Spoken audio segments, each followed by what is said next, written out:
If we talk about this Competition Commission of India, it is like that act. If we talk particularly, 9 chapters are there, and especially if you want to go into the details, we can just say that section 3, section 4 and section 5.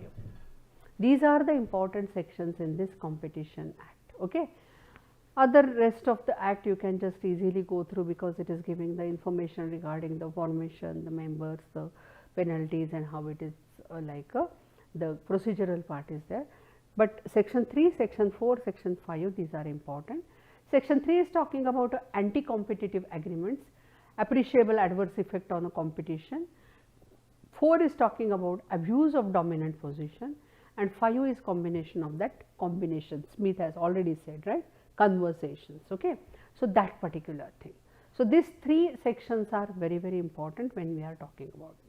Now, this